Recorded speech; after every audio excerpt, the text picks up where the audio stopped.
Super power America की बदमाशी की कहानी बहुत पुरानी है। खुद मुख्तार मुल्कों पर हमले करके वहां के सरबराहान को गिरफ्तार करना, उन पर मुकदमात चलाना और उन्हें फांसी तक की सजाएं सुनाना अमेरिका का पुराना वतीरा है।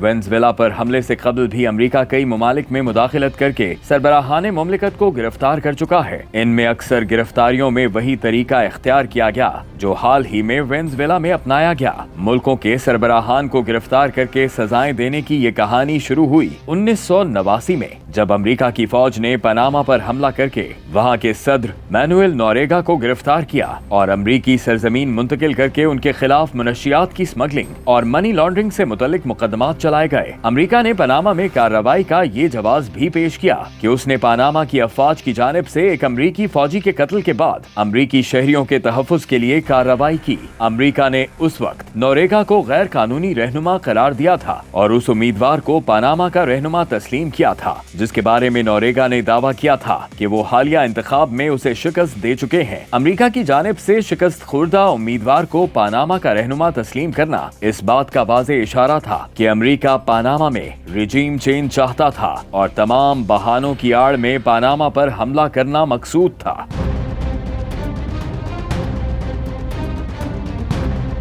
सर्बिया के सदर स्लोबोदान मिलोसेविच अमेरिका का दूसरा शिकार बने, जब 2001 में अमेरिका ने उन्हें बराह रास्त अमेरिकी सियासी और माली दबाव के तहत गिरफ्तार करके दी हेग में बैनुल अक़वामी फौजदारी अदालत के हवाले किया। मिलोसेविच के 13 साला इक़्तिदार के इस इख्तिताम का वक्त अमेरिका की इस आखिरी मोहलत से एक दिन पहले आया था, जिसके तहत सर्बिया को दी हेग में कायम यूगोस्लावी जंगी जराइम के ट्रिब्यूनल के साथ मुकम्मल ताउन करना था, वरना उन्हें सख्त मुआशी पाबंदियों का सामना करना पड़ता, जिनमें बैनुल अक़वामी मालियाती इदारों से कर्जों पर अमरीकी वीटो भी शामिल था। स्लोबोदान मिलोसेविच पर बल्कान में 10 बरस तक जारी रहने वाली जंगों और खूनरेजी की जिम्मेदारी और एक जंगी मुजरिम के तौर पर फर्द जुर्म आयद की गई थी।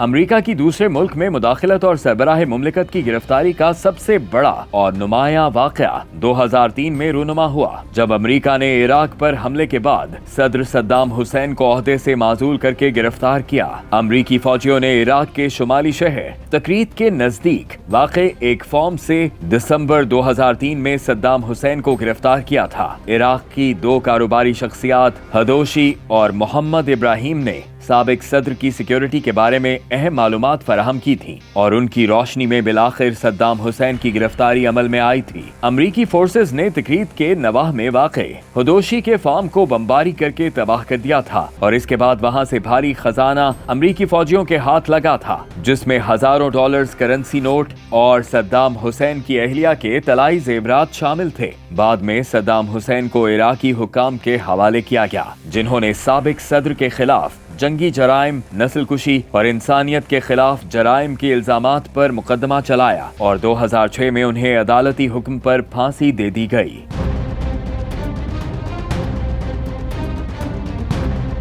चार्ल्स टेलर अमेरिका का चौथा शिकार थे, जिन्हें 2006 में अमेरिका की बराह रास्त मदद से गिरफ्तार किया गया और सियरालियोन की खुसूसी अदालत के हवाले कर दिया गया। बाद में चार्ल्स टेलर को दी हेग मुंतकिल करके बैनुल अक़वामी फौजदारी अदालत के हवाले किया गया, जिसने उन्हें तवील कैद की सजा सुनाई, जिसका ताल्लुक सियरालियोन में खाना जंगी के दौरान होने वाले मजालिम से था। चार्ल्स टेलर पर सियरालियोन की खाना जंगी में बागियों की हिमायत करने, जंगी जराइम और इंसानियत के खिलाफ जराइम का इल्जाम था, जिसमें जबरी मुशक्कत, बच्चों का फौजियों के तौर पर इस्तेमाल और गैर कानूनी हथियारों की फराहमी शामिल थी। गिरफ्तारी से कबल उन्हें नाइजीरिया में पनाह हासिल थी, लेकिन बैनुल अक़वामी दबाव के बाद नाइजीरिया ने उन्हें अमेरिका के हवाले किया।